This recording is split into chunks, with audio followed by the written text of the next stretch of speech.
Friends in my channel Education Plus Eduzone plus.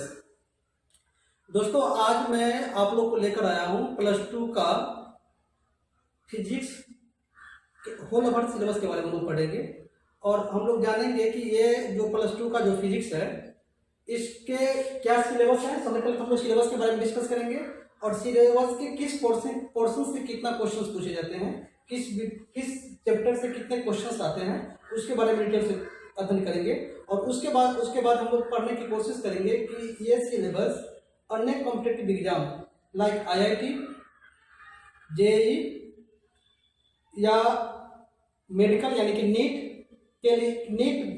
के point of view से कितना important है उसको भी समझने की कोशिश करेंगे। साथ ही साथ हम लोग ये समझेंगे कि अन्य कॉम्पिटिटिव एग्जाम लाइक एनडीए में फिजिक्स के अलग से पेपर्स होते हैं, तो उस एनडीए के एग्जामिनेशन में फिजिक्स के कितने टॉपिक पूछे जाते हैं उसके बारे में भी डिटेल्स हम लोग चर्चा करेंगे। और उस पर आधारित यानी कि जो कॉम्पिटिटिव एग्जाम में किस प्रकार के क्वेश्चंस पूछते हैं उससे आधारित क्वेश्चन के भी हम लोग बारी से टॉपिक वाइज डिस्कस करने की कोशिश करेंगे और इसके डिटेल्स हम लोग समझेंगे ताकि आपको एग्जामिनेशन में एक चीज को समझना और बनाने में काफी आसानी महसूस होगी और आसानी से क्वेश्चन को आप अपने एग्जामिनेशन में सोल्व कर लेंगे।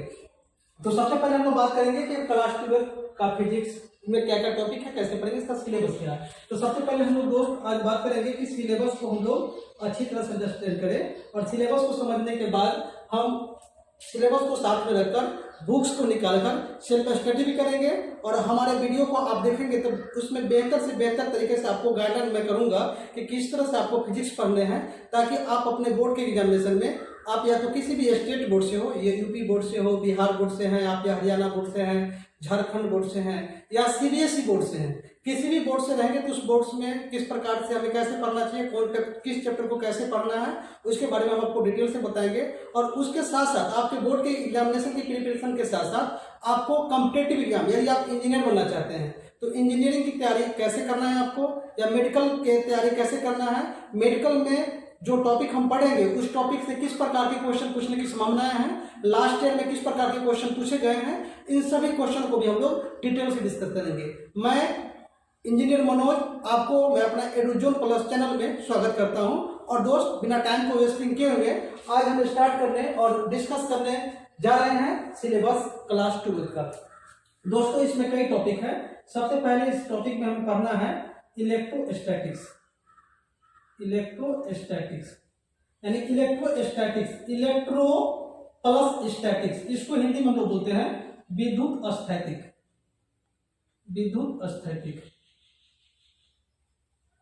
ये टॉपिक में पढ़ना है। इसमें एनसीईआरटी के बुक में जब आप देखेंगे तो इसमें 2 चैप्टर को चर्चा किया गया। इलेक्ट्रोस्टैटिक्स में एक तो इलेक्ट्रिक चार्ज एंड इसके प्रॉपर्टीज के बारे में है, इलेक्ट्रोस्टैटिक्स फोर्स कैसे काम करता है उसके बारे में अध्ययन करेंगे।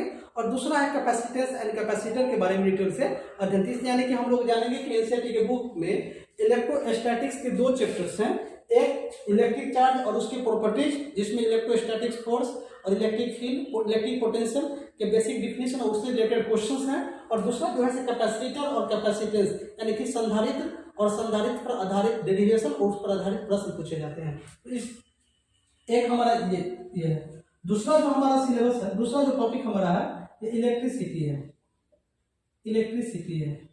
इलेक्ट्रिसिटी में हम लोग इलेक्ट्रिसिटी में ओम्स के नियम और अन्य टॉपिक को डिटेल से चर्चा करेंगे यानी कि विद्युत धारा के बारे में हम लोग डिटेल से करेंगे, जिसमें हम लोग इसमें ओम्स के नियम, ओम्स लॉ यानी कि ओम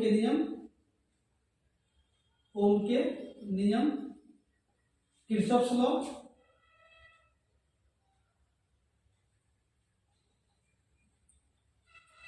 किरचॉफ के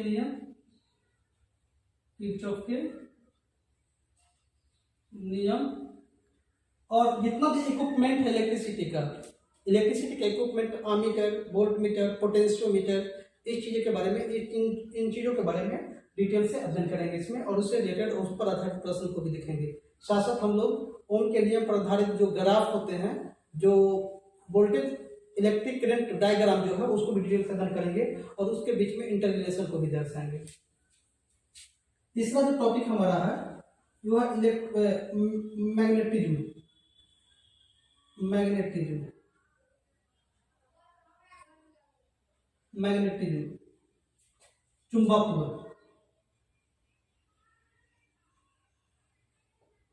चुंबक जो है दोस्तों, सबसे पहले आपको ये चीज समझना बहुत जरूरी है, इलेक्ट्रोस्टैटिक्स और इलेक्ट्रिसिटी मिलाकर टोटल जो मार्क्स जो इसे पूछे जाते हैं ये लगभग 70 मार्क्स के क्वेश्चन इससे आते हैं, दोनों टॉपिक मिलाकर, जिसमें कई टॉपिक आपको डिटेल से पढ़ना है। जब हम इलेक्ट्रोस्टैटिक्स का जब चर्चा करेंगे तो इलेक्ट्रोस्टैटिक्स के पूरे सिलेबस को लिख कर उसको बारी बारी से डिस्कस करेंगे उसमें क्या पढ़ना है। उसी प्रकार से इलेक्ट्रिसिटी थे, दोनों मिलाकर जब के पढ़ते हैं तो एक में से 8 मार्क्स और एक में से 7 मार्क्स का क्वेश्चन पूछे जाते हैं, एक में से 8 मार्क्स, एक में से 9 मार्क्स, यानी कि कुल मिलाकर 70 मार्क्स के क्वेश्चन जो है ये चैप्टर इलेक्ट्रोस्टैटिक्स और इलेक्ट्रिसिटी से पूछे जाते हैं। फिर दूसरा है मैग्नेटिज्म। मैग्नेटिज्म में दो तरह की बातें हैं, एक तो मैग्नेटिज्म है कि परमानेंट मैग्नेट कैसे काम करता है, जैसे चुंबक का जो ओरिजिन कैसे, नेचुरल चुंबक कैसे बना है, नेचुरल मैग्नेट कैसे बना है, और आर्टिफिशियल मैग्नेट कैसे, मैग्नेट मैग्नेट कैसे बना है, और जो मैग्नेट मैग्नेट के जो इफेक्ट है, जैसे बायोट-सावर्ट लॉ के आधार पर हम किसी भी बिंदु पर मैग्नेटिक फील्ड किस प्रकार से निकालते हैं उसके बारे में डिटेल से अध्ययन करेंगे।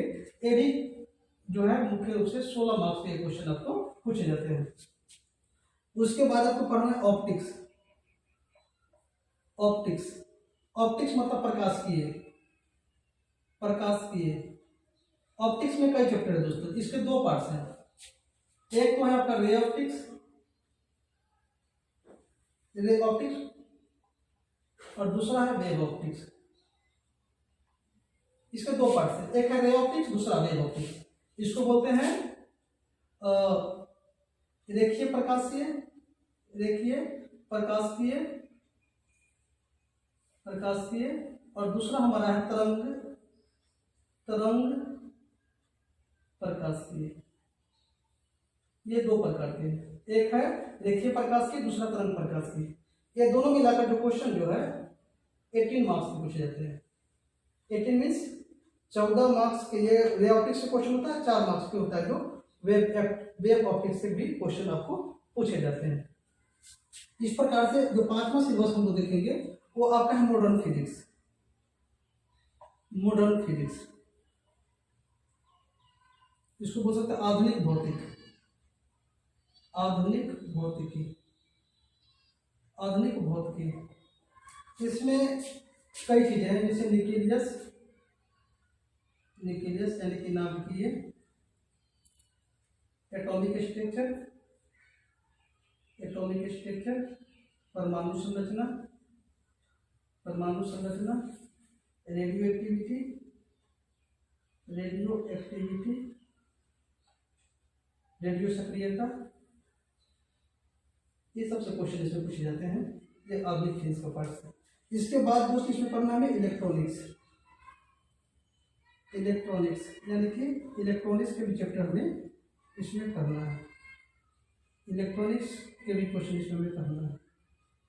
और एक इसमें जो है कम्युनिकेशन के चैप्टर से मिलता है। इलेक्ट्रॉनिक्स में हमें डिजिटल इलेक्ट्रॉनिक्स मुख्य रूप से पढ़ना है, जिसमें गेट, लॉजिक गेट के बारे में डिटेल से, लॉजिक गेट के बारे में डिटेल से पढ़ना है। और एक है कम्युनिकेशन, कम्युनिकेशन। ये टोटल मिलाकर जो आपके, आप जैसा कि जानते हैं कि 12th एग्जामिनेशन के दो पार्ट्स हैं। एक एग्जामिनेशन में थ्योरेटिकल पेपर होता है, थ्योरेटिकल पेपर होता है, यानी कि 12th के एग्जाम में दो पार्ट्स है। एक आपको थ्योरेटिकल पेपर होगा, थ्योरेटिकल पेपर एक होता है, और एक आपका प्रैक्टिकल है, प्रैक्टिकल है। यदि आप किसी कॉलेज में या +2 लेवल के स्कूल में आप एडमिशन की करवाए हैं तो वहाँ पर 30 मार्क्स आपको स्कूल के द्वारा देना है या कॉलेज के द्वारा देना है, यानी 30 मार्क्स आपको प्रैक्टिकल में मिलेगा, और 70 मार्क्स का जो पेपर जो होगा वो आपको ये थ्योरेटिकल पेपर पूछे जाएगा। कई बोर्ड में, जैसे बिहार बोर्ड की यदि हम चर्चा करें तो बिहार बोर्ड में उसमें जो क्वेश्चन के पेपर को बांट दिया गया है, तो क्वेश्चन के पेपर में इसमें भी थ्योरेटिकल पेपर भी दो पार्ट से बटे हुए हैं। उसमें ऑब्जेक्टिव क्वेश्चन अलग से होते हैं और सब्जेक्टिव क्वेश्चन अलग से होते हैं। यदि आप बिहार बोर्ड के स्टूडेंट्स हैं तो बिहार बोर्ड के स्टूडेंट्स के लिए ऑब्जेक्टिव क्वेश्चन यानी 30 क्वेश्चन जो है ऑब्जेक्टिव पूछे जाते हैं, जो 1 मार्क्स के क्वेश्चन आपको रहेंगे, जो ऑप्शनल क्वेश्चन रहेंगे या फिर हिंदी बैलेंस के क्वेश्चन हो सकते हैं, जिसमें आपकी यूनिट, डायमेंशन या कोई रिलेटेड फॉर्मूला कुछ भी पूछ सकता है। तो आपको ये क्वेश्चन दो पार्ट्स में है, जिसमें कि दोनों में आपको कंपलसरी पास करना है फिर प्रैक्टिकल के मार्क्स जोड़ करता आपको ओवरऑल जो है रिजल्ट में मार्क्स आते हैं। तो जब भी आपको प्रैक्टिकल भी हमें करना बहुत जरूरी है, तो प्रैक्टिकल के साथ साथ हमें थ्योरेटिकल पहले समझ में आना चाहिए। जब तक आपको थ्योरी समझ में नहीं आता है तो बिना थ्योरी को अंडरस्टैंड किए हुए आप ये समझने में योग्य नहीं होंगे कि हमें क्या टॉपिक पढ़ना है, क्या करना है। तो दोस्त, ये हमारा पूरा होल ओवर सिलेबस है फिजिक्स क्लास 12 का। तो हम लोग यदि फिजिक्स सीखना चाहते हैं तो मैं आपको गारंटी देता हूं कि मेरे चैनल को आप देखें, मेरे वीडियोज को देखें, आपको हम 100% फिजिक्स को सिखाएंगे, पढ़ाएंगे नहीं, सिखाएंगे। और फिजिक्स के हर टॉपिक हम आपको इतना बेहतर से आपको एक गाइड करेंगे जिससे आप किसी भी एग्जामिनेशन के लिए, या तो आप एनडीए के एग्जाम में बैठना चाहते हैं, या आप IIT JEE के एग्जाम में बैठना चाहते हैं, या आप नीट के प्रिपेयर करना चाहते हैं, किसी भी एग्जाम में आप प्रिपेयर करना चाहते हैं, तो आपको मैं 100% गारंटी देता हूं कि आप यदि इस मिनट थ्योरी को पढ़ेंगे तो थ्योरी को पढ़ने के बाद आप अपने बोर्ड में भी अच्छा स्कोर कर सकते हैं। साथ साथ अन्य जो मेडिकल और इंजीनियरिंग के कॉम्पिटिटिव एग्जाम है उसमें भी आप अच्छे स्कोर सकते हैं। So I promise you everything. Whenever you watch my all videos, then I guarantee you can achieve a good score in your board examination as well as in your any competitive examination like NDA, SCRA, IIT JEE और NEET। So दोस्त, अब हम बिना time बर्बाद किए हुए हम नया टॉपिक जो डिस्कस करने जा रहे हैं वो है इलेक्ट्रोस्टैटिक्स। सो हम अब पढ़ेंगे इलेक्ट्रोस्टैटिक्स क्या है, इलेक्ट्रोस्टैटिक्स की थ्योरी क्या है, डिटेल्स हम चर्चा करेंगे अभी इलेक्ट्रोस्टैटिक्स की थ्योरी में।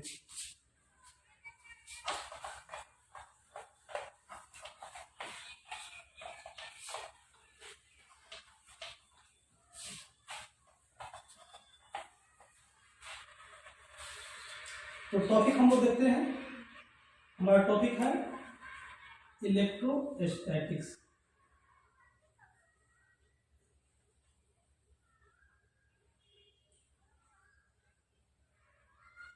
इलेक्ट्रोस्टैटिक्स, इसको हिंदी में दोस्त हम लोग कह सकते हैं विद्युत स्थैतिक। विद्युत स्थैतिक में पहले हम लोग इलेक्ट्रिक चार्ज, उसके बाद उससे रिलेटेड फोर्स, कौन कौन सा फोर्स लग रहा है, सो कूलम्ब्स के लॉज, फिर electric field, electric potential, इलेक्ट्रोपोटेंशियल energy, उसके बाद हम लोग क्वांटिटी ग्राफ जनरेटर, इन सभी चीजों के बारे में हम लोग डिटेल से अध्ययन करने की कोशिश करेंगे। और यही बात जानने की कोशिश करेंगे कि जो हमारा इलेक्ट्रिक फ्लक्स क्या है और इलेक्ट्रिक फ्लक्स के लिए क्या थ्योरी दिए गए हैं, इसके बारे में डिटेल से अध्ययन करेंगे। तो सबसे पहले हम लोग बात करते हैं इलेक्ट्रोस्टैटिक्स क्या है। सबसे पहले हम लोग जानेंगे कि इलेक्ट्रोस्टैटिक्स है क्या। इलेक्ट्रो प्लस स्टैटिक्स यानी कि विद्युत स्थैतिकी, यानी कि दोस्त यदि हम इलेक्ट्रोस्टैटिक्स का यदि हम सेपरेट करें वर्ड्स को, इलेक्ट्रोस्टैटिक्स,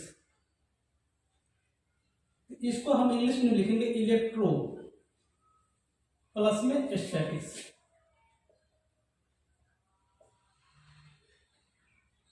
यानी कि यदि हम इसको विद्युत स्थैतिक को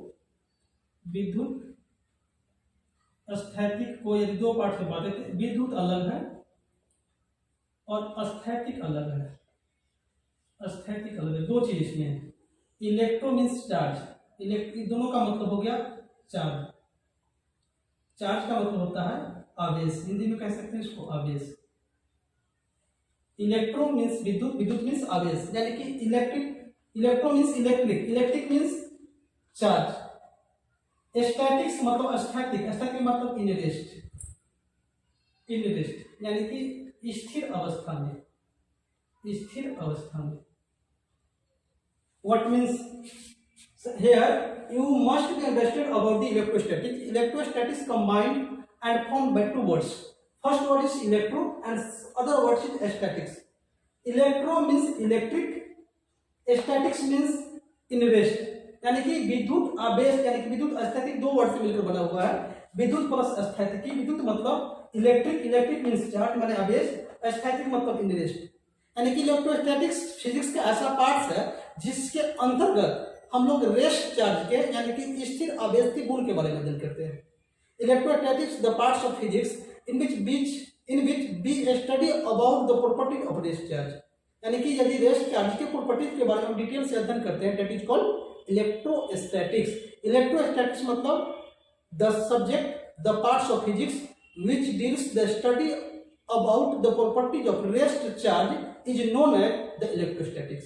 यानी कि ऐसा फिजिक्स का ऐसा पार्ट जिसके अंतर्गत स्थिर आवेश के गुण के बारे में अध्ययन किया जाता है, उसको क्या कहते हैं हम लोग? विद्युत स्थैतिक कहते हैं। यहाँ पर बात करेंगे, इसका डिफिनेशन हम लोग जानेंगे। इसका डिफिनेशन को हम डिटेल से देखें, यदि इसका परिभाषा देखेंगे, the parts of physics, parts of physics which deals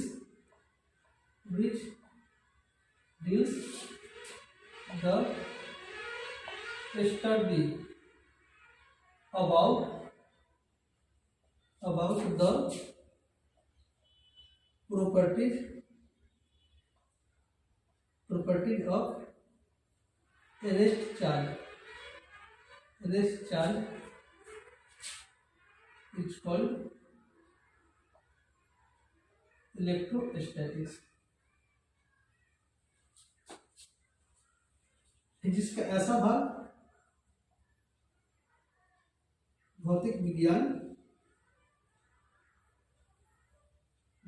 का ऐसा भाग जिसके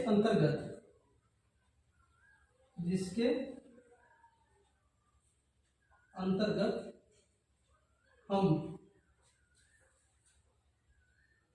स्थिर आवेश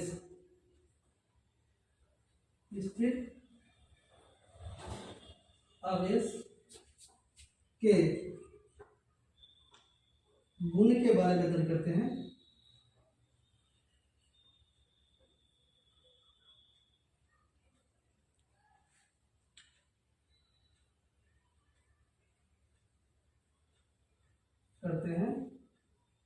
उसे विद्युत स्थैतिक कहते हैं। विद्युत स्थैतिकी कहते हैं।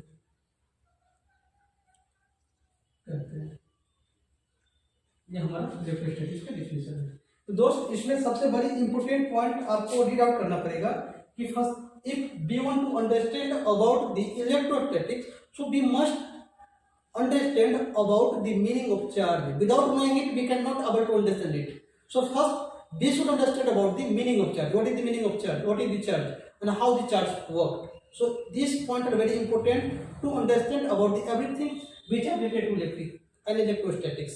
So यदि हम कुछ समझना चाहे तो सबसे पहले आपको डील करना पड़ेगा। वो जो मुख्य बात है वो है इसमें विद्युत, यानी कि विद्युत स्थैतिकी मतलब हम स्थिर आवेश।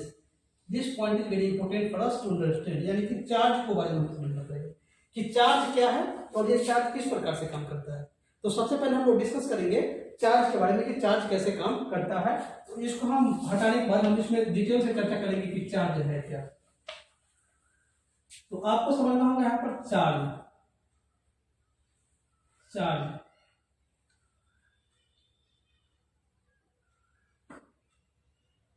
का मतलब हो गया आपको आवेश। इसके बारे में आपको डिटेल से पढ़ना। आवेश को आप किसको कहेंगे? आवेश किसको कहेंगे? आवेश आप किसको कहेंगे?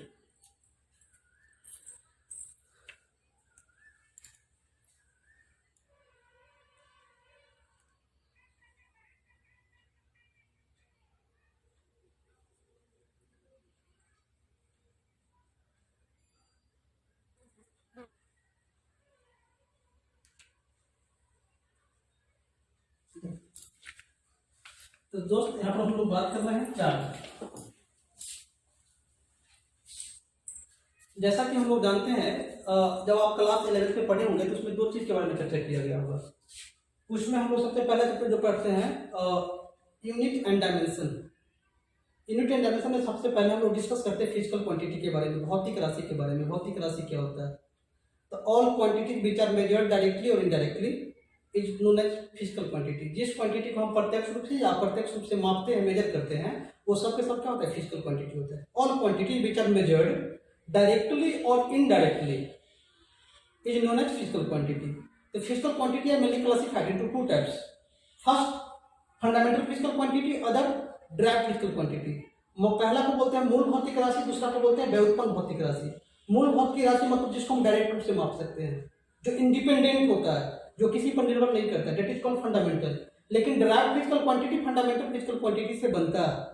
तो हम यहाँ पर देखेंगे जो चार्ज आप जो देख रहे हैं, चार्ज एक प्रकार का फिजिकल क्वांटिटी यानी कि डिराइव्ड फिजिकल क्वांटिटी है, यानी कि आवेश एक प्रकार का भौतिक राशि है, यानी कि व्युत्पन्न भौतिक राशि है, जो यदि किस कहीं पर इसको हम रख दे तो अपने चारों तरफ एक फोर्स एग्जर्ट करेगा। How can be experience about the function of charge? This is so simple example to understand about this.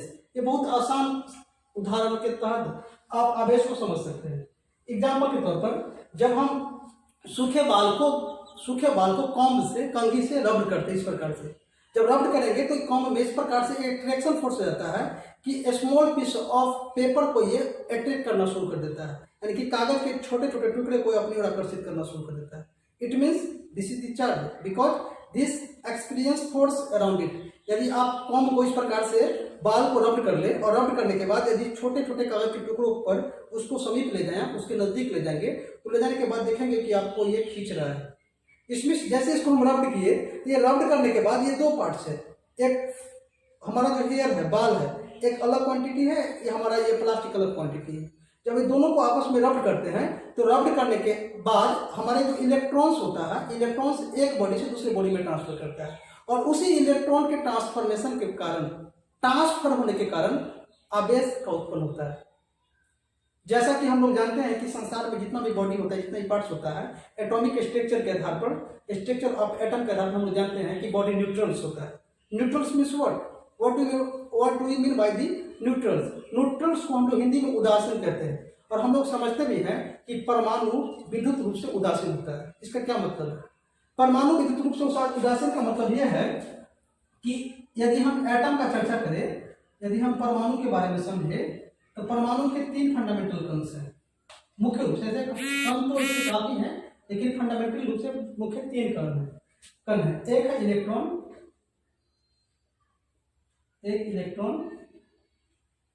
दूसरा है प्रोटॉन और तीसरा है न्यूट्रॉन। जब किसी परमाणु का हम भार निकालते हैं, एटॉमिक मास निकालेंगे, तो एटॉमिक मास प्रोटॉन के दो चीज पर निर्भर करता है, प्रोटॉन और न्यूट्रॉन पर। इलेक्ट्रॉन जैसे परमाणु के स्ट्रक्चर में आपको पता होगा कि परमाणु के बीच में न्यूक्लियस होते हैं, इसके नाभिक होते हैं, और परमाणु के बीच में दो पार्ट्स होते हैं, प्रोटॉन और न्यूट्रॉन, और इलेक्ट्रॉन इसके चारों तरफ रिवॉल्व करता है। और ये एक चीज आपको बहुत समझना बहुत जरूरी है कि जितना किसी परमाणु के अंदर में प्रोटॉन होता है उतना ही न्यूट्रॉन होता है, यानी कि number of proton is just equal to number of electron.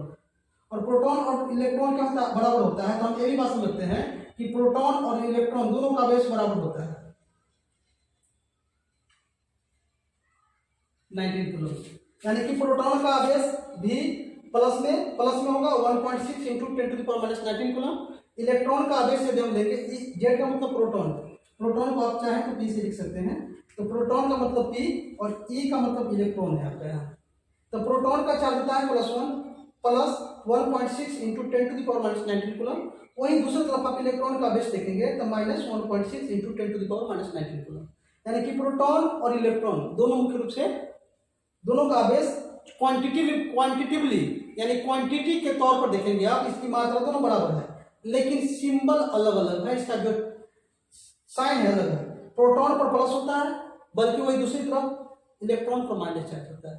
यदि दोनों को हम जोड़ दें तो प्रोटॉन का चार्ज और इलेक्ट्रॉन का चार्ज, यदि बॉडी को देखें किसी बॉडी को, तो प्रोटॉन इलेक्ट्रॉन बराबर है, और प्रोटॉन और चार्ज को जोड़ेंगे तो सेम चीज को यदि आप जोड़ते हैं तो प्लस में 1.6 इंटू 10⁻⁻19 और प्लस में -1.6 10⁻⁻19, दोनों को आप ऐड करेंगे, इसका आवेश आएगा 0, इसका टोटल आवेश आएगा 0, यानी कि ये न्यूट्रल है, इस पर कोई चार्ज नहीं है। तो बॉडी मुख्य रूप से कोई बॉडी हम लेते हैं सिंपल जनरली में, तो एक रियल स्टेट में बॉडी होगा न्यूट्रल का मतलब दोनों का प्रोटॉन और इलेक्ट्रॉन के दोनों चार्ज का सम जो होगा 0 होगा। इलेक्ट्रॉन का चार्ज और प्रोटॉन के चार्ज का सम क्या होगा? 0 होगा। लेकिन यदि कोई बॉडी स्थिर स्टेट में है, यानी कि स्टैटिक्स रूप में, रेस्ट के रूप में है, यदि रेस्ट के रूप के बाद उसको हम रब्ड करते हैं, तो ये क्या होता है कि ये भी बॉडी रेस्ट में है, ये भी बॉडी रेस्ट में है, तो कुछ इलेक्ट्रॉन इसमें से उड़कर इसमें आएगा, कुछ इलेक्ट्रॉन इसमें से इसमें उड़कर आएगा। ये जरूरी नहीं कि बराबर आ सकता है, एक में एक की संख्या बढ़ सकता है, एक में एक की संख्या घट सकता है। तो जो डिसबैलेंस ऑफ इलेक्ट्रॉन जो दोनों बॉडी में हो जाता है, यानी कि दोनों में बराबर इलेक्ट्रॉन जो रब्ड करने के बाद इलेक्ट्रॉन ट्रांसफर कर जाता है, तो इसी इलेक्ट्रॉन के ट्रांसफर के कारण हमारा क्या होता है कि चार्ज बनता है। इसको हम सिंपल भाषा में समझते हैं। तो आपको समझना है कि परमाणु के मुख्य रूप से 3 कण है, अन्य कण भी है, इलेक्ट्रॉन, प्रोटॉन, न्यूट्रॉन। इलेक्ट्रॉन पर चार्ज इतना होता है 1.6 × 10⁻⁹ कूलम। वही प्रोटॉन पे चार्ज इतना ही होता है, लेकिन उसका चार्ज माइनस में होगा, और न्यूट्रॉन का चार्ज क्या होता है, 0 होता है। तो ये चीज को आपको समझना है कि इलेक्ट्रॉन, प्रोटॉन का चार्ज इस प्रकार से, परमाणु के 3 कण है, 3 कण है जो इलेक्ट्रॉन, प्रोटॉन और न्यूट्रॉन है। इसके अलावा पॉजिट्रॉन है, एंटी न्यूट्रिनो है, अन्य चार्ज भी है, लेकिन हमें इलेक्ट्रोस्टैटिक्स में अधिक नहीं, इतना बात यदि हम समझ लें तो आसानी से रिलेटेड क्वेश्चन को हम सोल्व कर सकते हैं। तो दोस्त अब देखेंगे, इसको हम सिंपल भाषा में समझते हैं कि चार्ज बनता कैसे है।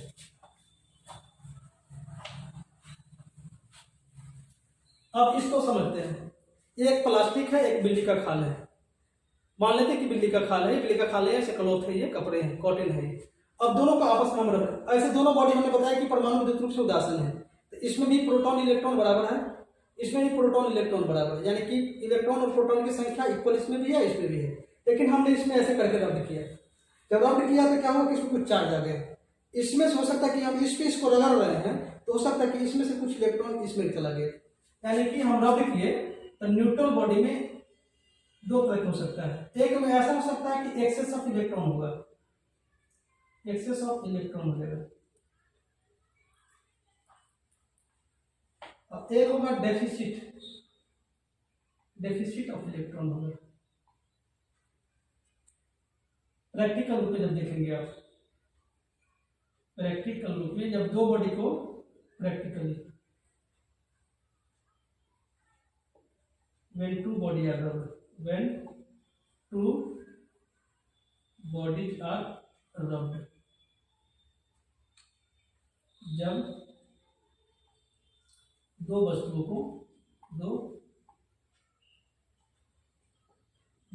को आपस में रगड़ा जाता है, हमने मान लिया कि 2 वस्तु को आपस में रगड़ा। जब 2 वस्तुओं को आपस में रगड़ा तो एक में से इलेक्ट्रॉन उड़कर दूसरे में जाएगा। एक में क्या होगा, इलेक्ट्रॉन की मात्रा बढ़ेगा, इलेक्ट्रॉन की मात्रा में वृद्धि होगी,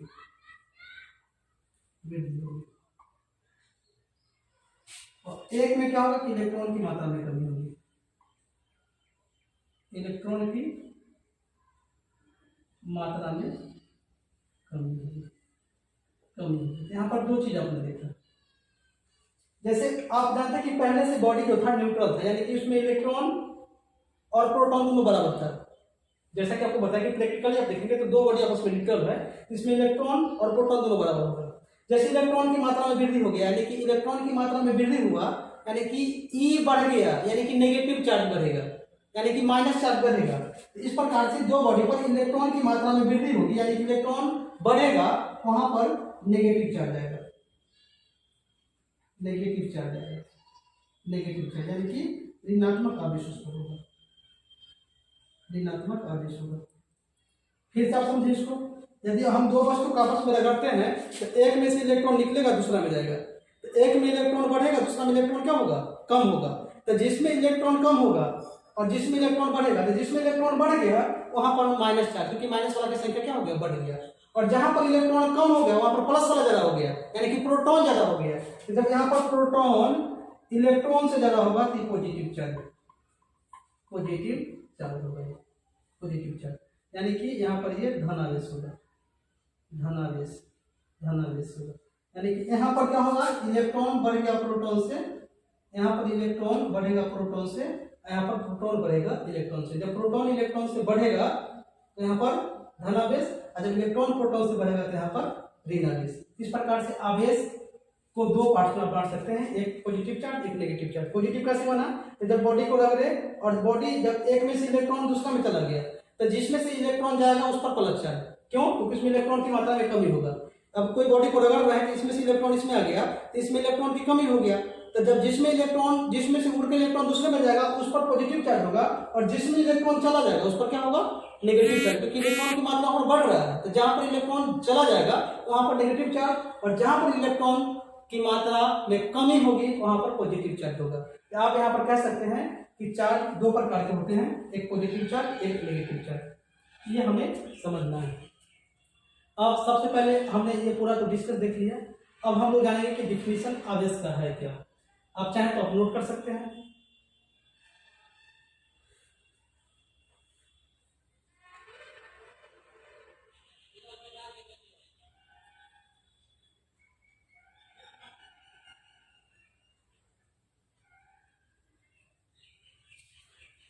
अब हम लोग जानेंगे यहाँ पर डिफिनीशन, यानी कि परिभाषा।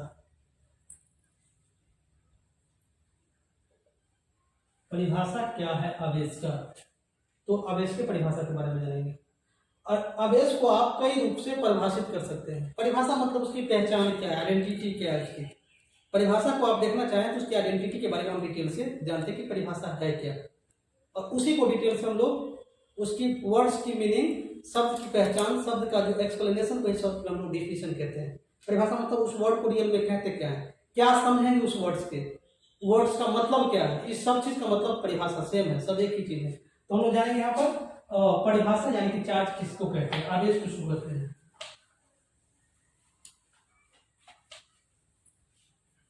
वहां पर देखेंगे आवेश यानी कि चार्ज।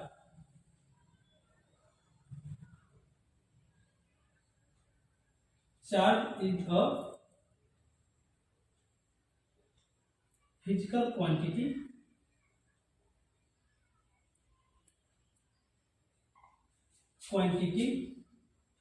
which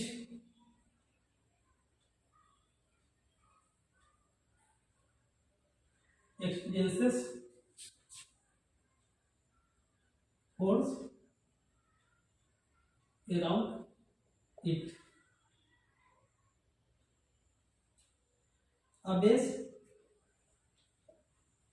आवेश एक प्रकार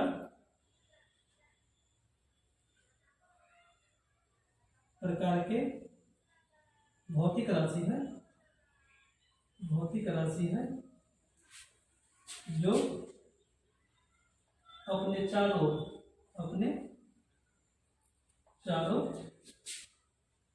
ओर बल उत्पन्न करता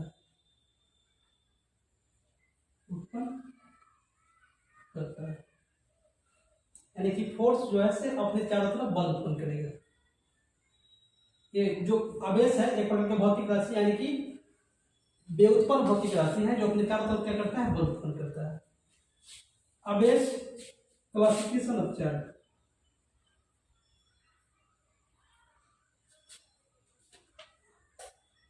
सबसे पहले बात करेंगे यहाँ पर classification of charge. Classification of charge, आवेश का वर्गीकरण।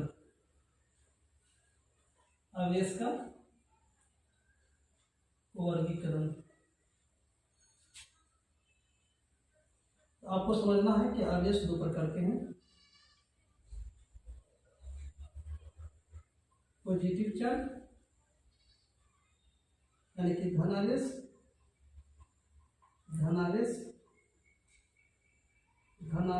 और एक है ऋणावेश।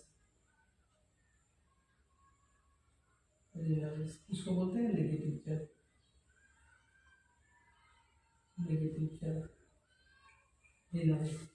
नेगेटिव चार्ज का मतलब क्या, धनावेश का मतलब। नेगेटिव मतलब माइनस, पॉजिटिव मतलब प्लस। आपको पहले बता चुका हूं कि ये होता कैसे बनता है। तो जब कोई पदार्थ इलेक्ट्रॉन का त्याग करेगा, इलेक्ट्रॉन के त्याग करने वाला में इलेक्ट्रॉन की कमी होगी, जिसमें इलेक्ट्रॉन जाएगा उसमें इलेक्ट्रॉन की मात्रा बढ़ेगा। तो जिसमें इलेक्ट्रॉन की कमी होगा उस पर धनावेश, जिसमें इलेक्ट्रॉन की कमी होगी, इलेक्ट्रॉन की वृद्धि होगी यहाँ पर ऋणावेश।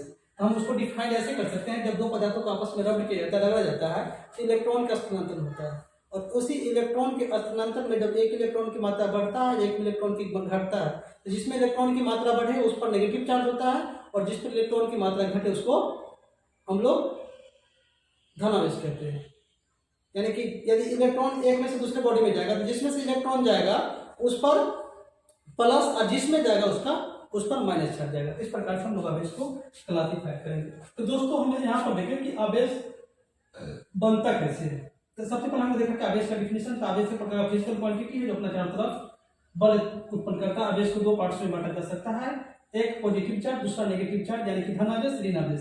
धनावेश इलेक्ट्रॉन को जब रगड़ते हैं, आप दो पदार्थ को आपस में रगड़ते हैं तो एक में से इलेक्ट्रॉन दूसरे में जाता है, तो जिस पर electron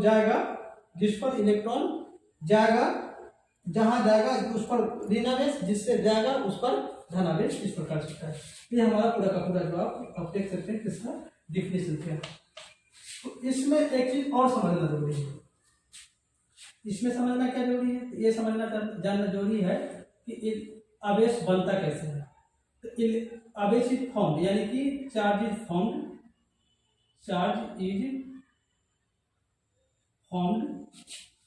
due to the transformation of electron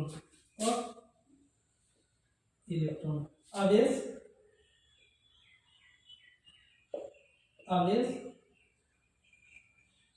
electron के स्थानांतरण के कारण बनता है। यानी कि इलेक्ट्रॉन कैसे बनेगा, तो इलेक्ट्रॉन के स्थानांतरण से। इलेक्ट्रॉन एक में से जब दूसरे में जाएगा तो उसी इलेक्ट्रॉन के स्थानांतरण से क्या बनेगा, आवेश बनेगा। इसके बारे में, चार्ज के बारे में दो चीज और जानना है, एक तो धनावेश, एक ऋण आवेश। यूनिट ऑफ चार्ज आवेश का मात्रक।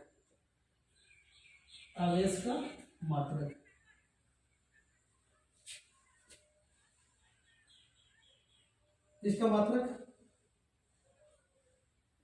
Unit of charge is coulomb, यानी कि आवेश का मात्रक कूलम होता है। इसको आप लिख सकते हैं, आवेश का मात्रक कूलम होता है। अब सबसे बात आती है पहले कि कूलम क्या होता है। ये जो कूलम जो है ये क्या है, ये कूलम क्या है, ये कूलम किसको कहते हैं, कूलम का डिफिनेशन क्या है। तो कूलम को समझने के लिए आपको समझना पड़ेगा कि चार्ज को हम लोग, इसको एक चीज आप यहाँ पर और समझ सकते हैं, it is denoted by Q. आवेश को क्यू द्वारा सूचित किया जाता है, आवेश को क्यू से सूचित किया जाता है। ये ओल और आपका ये जो आपका ये है। सबसे पहले बात करेंगे कूलम ये होता क्या है।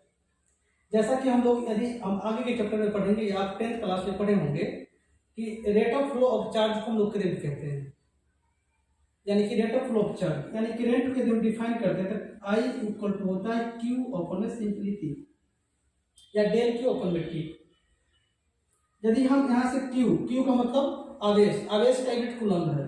यदि हम क्यू का डिफिनेशन निकालें तो क्रॉस मल्टीप्लाई करेंगे आई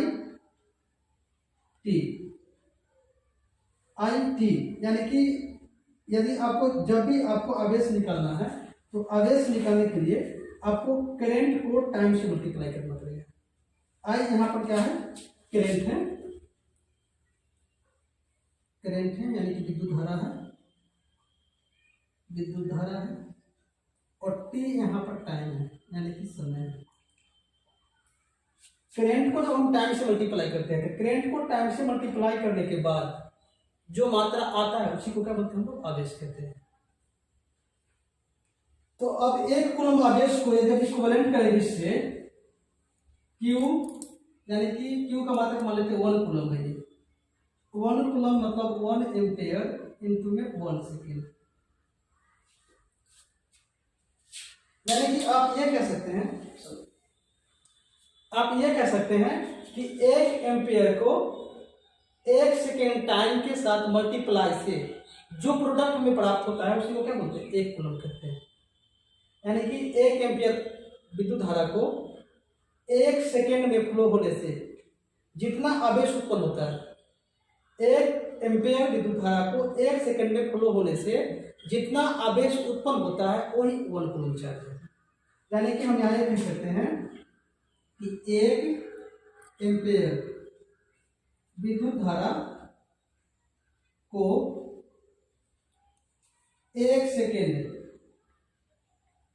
में प्रवाह होने से जितना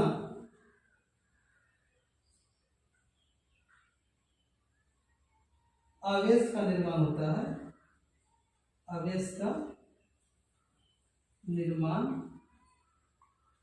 होता है, उसे 1 कूलम कहते हैं।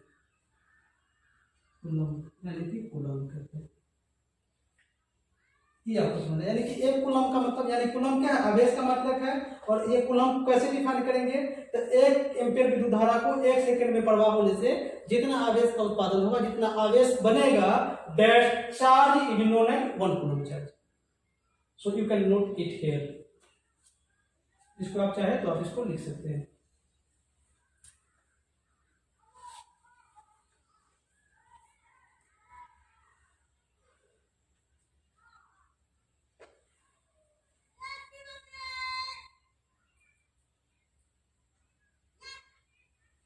अब यहाँ पर हम लोग जानेंगे थोड़ी बात को समझेंगे। यहाँ पर जो है प्रॉपर्टी ऑफ चार्ज, इसको हम लोग जानेंगे। यहाँ पर प्रॉपर्टी ऑफ चार्ज,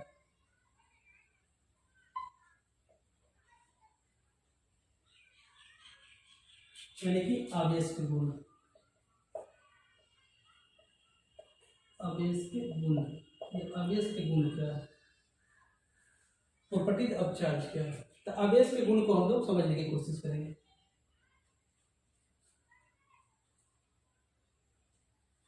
पहला, it is scalar quantity.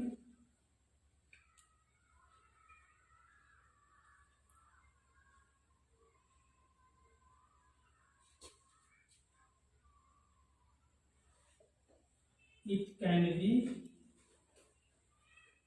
added algebraically,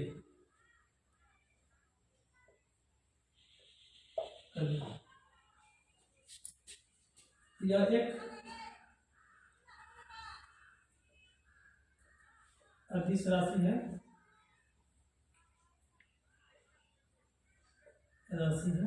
जिसे बीजगणितीय रूप में जोड़ा जा सकता है। गणितीय रूप में गणना किया जा सकता है, गणना किया जा सकता है।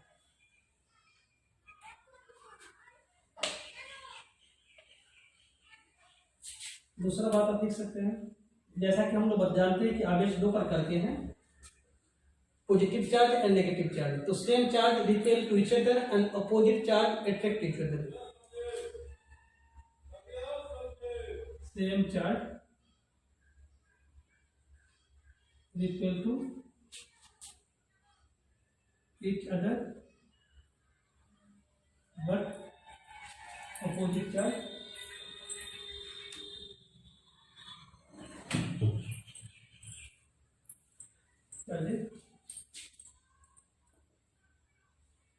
attracted to each other।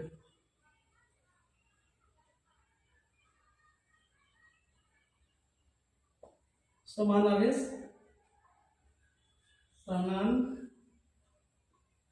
आवेश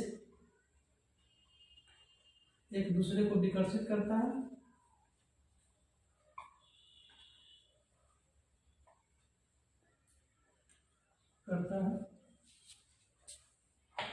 जबकि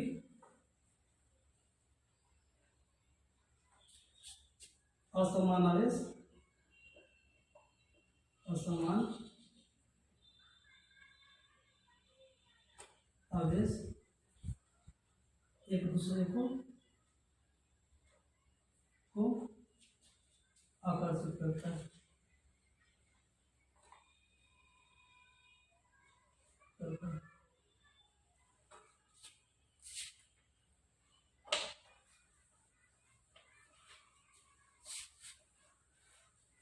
तीसरा है quantisation of charge.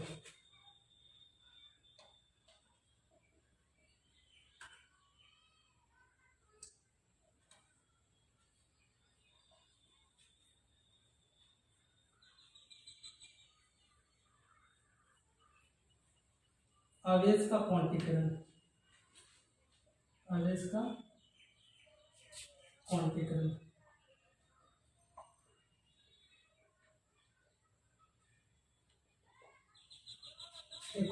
according to the quantization of charge,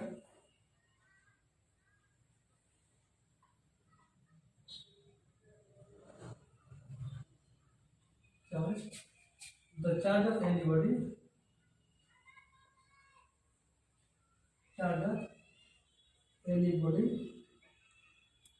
body is equal to n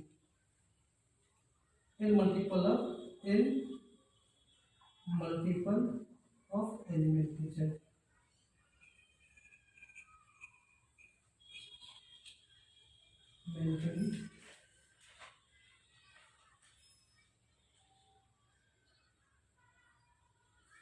आवेश के क्वांटीकरण के आधार पर, आवेश के क्वांटीकरण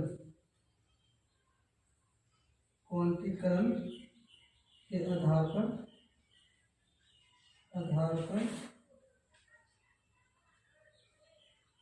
पर किसी पदार्थ का कुल आवेश, किसी पदार्थ का कुल आवेश एकांक आवेश